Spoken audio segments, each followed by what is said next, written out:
Today on Spoken Injustice, we've got a packed agenda. First up, the CCRC is shaking things up with a new Believe the Applicant approach, giving hope to those fighting wrongful convictions. We'll also look at a bold new test case that puts this approach into action. Next, the campaign for a Hillsborough law is gaining momentum, aiming to ensure justice for victims and their families. And finally, we'll dive into the new Channel 4 documentary on the Lucy Letby case, due to air tonight, exploring the debates and key voices behind one of the most high-profile criminal cases in recent years. Stay tuned, it's all coming up right here. Welcome to Spoken Injustice, where we put the criminal justice system in the dock. Our news agenda is packed today, so let's dive straight in. But before we do so, make sure you hit the subscribe button below. It's a simple way to support our mission to humanise the criminal justice system. Starting with the CCRC. In an interview to the Inside Time, released on the 1st of September 2025, Dame Vera Bird, now interim chair of the CCRC, said, "We must believe the applicant, look at the whole case and see it through until we know it is invalid. Defence barristers do not assume the police are telling the whole truth or being accurate. They may not be inaccurate on purpose, but you call them into question. I want my caseworkers to do that. Of course, not all cases will go forward." Is this a sign that the CCRC is starting to take bolder steps? Has this shift in approach prompted them for the first time to use the exceptional circumstances clause in section 13, subsection 2 of the Criminal Appeal Act 1995? You might be wondering what I mean. Well, this relates to a case the CCRC referred to the Court of Appeal on the 2nd of September. Benjamin Field was convicted in 2019 for the murder of retired teacher and author Peter Farquhar, who was found dead at his home in Maids Morton in 2015. Field had deceived Mr. Farquhar into believing they were in a genuine relationship while secretly seeking to benefit from his estate. The initial post-mortem recorded alcohol poisoning as the cause of death, but a later examination revealed the presence of the sedative flurazepam. The prosecution argued that Field encouraged Mr. Farquhar to consume whiskey, disguising the act as heavy drinking while concealing his real intent to kill. The defence, on the other hand, argued that Benjamin Field did not plan to kill Peter Farquhar. They also claimed that simply deceiving someone about your intention, in this case pretending to be in a relationship for financial gain, shouldn't by itself count as murder under the law. The trial judge rejected this position and Field was sentenced to life imprisonment with a minimum term of 36 years.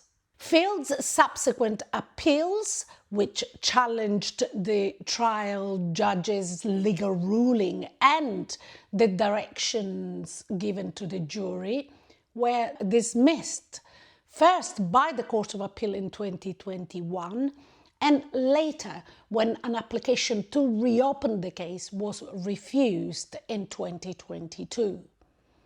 Despite this, the CCRC referred the case under Section 13, subsection 2 of the Criminal Appeal Act 1995, which allows the CCRC to refer a case even if the real possibility test for appeal has not been met.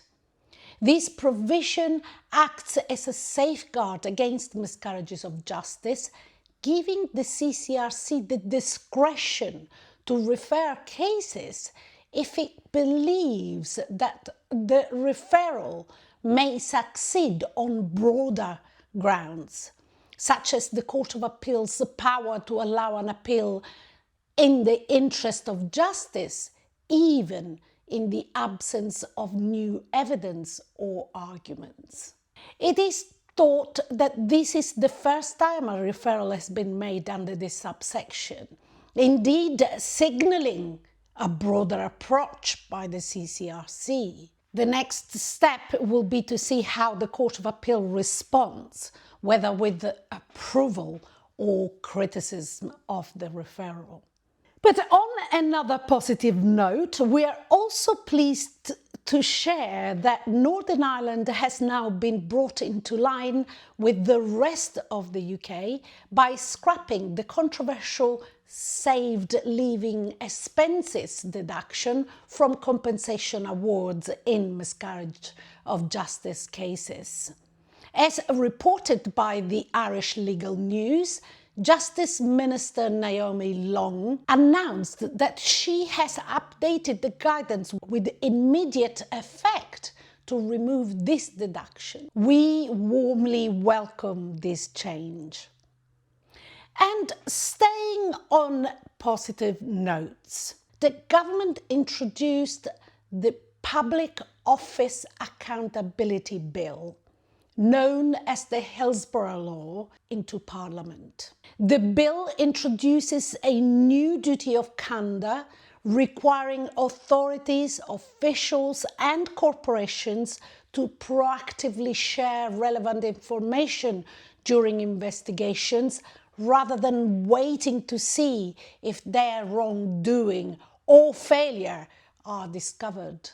Currently, this duty applies to statutory inquiries, inquests and ministerial non-statutory inquiries, with the government committing to extend it to other investigations. Non-compliance with the duty of candour is a criminal offence, but the current drafting is considered too narrow and likely to be revised during Parliament scrutiny. A separate offence targets public authorities or officials who intentionally or recklessly mislead the public in serious matters. The duty of candour will also cover the security services, contractors working for public authorities and organisations with health and safety responsibilities. This could have included corporate bodies implicated in incidents such as the Grenfell Tower disaster. The bill will also ensure victims of disaster or state-related deaths are entitled to parity of legal representation during inquests or inquiries. This will mean that bereaved families can get public funding, just as public money is used to support government and public authority lawyers. In a government press release, Prime Minister Keir Starmer said, "Make no mistake, this is a law for the 97, but it is also a law for the sub-postmasters who suffered because of the Horizon scandal, the victims of infected blood, and those who died in the terrible Grenfell Tower fire." The bill will obviously go through the long process of passage through Parliament, and campaigners are committed not to allow the bill be watered down during this process. And finally, we are looking ahead to tonight's Channel 4 documentary Conviction, the case of Lucy Letby, directed by Danny Bogado. Now, Bogado has been clear in his interviews, including the one with the Daily Mail, that this film isn't about retracing the trial. It's not about giving us an answer to Lucy Letby's guilt or innocence.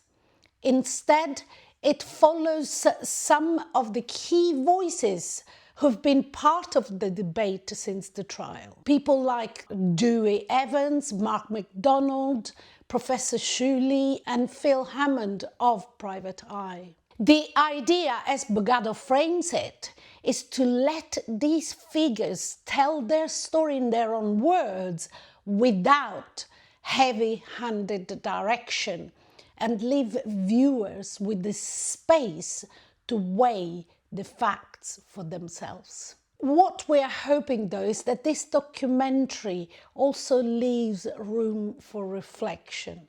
Last week, one of our viewers highlighted a quote we have been sitting with ever since, a line from Mark Twain.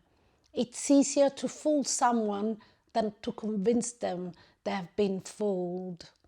And in the context of the criminal justice system, that's an especially piercing reality. Why is there such a reluctance to believe that the justice system can fail? At Spoken Injustice, that question sits at the very heart of our mission. And we'd love to hear your thoughts on it. For us, we see the reluctance as something shaped by a mix of psychological, social and institutional forces. People want to trust the society is fair and predictable.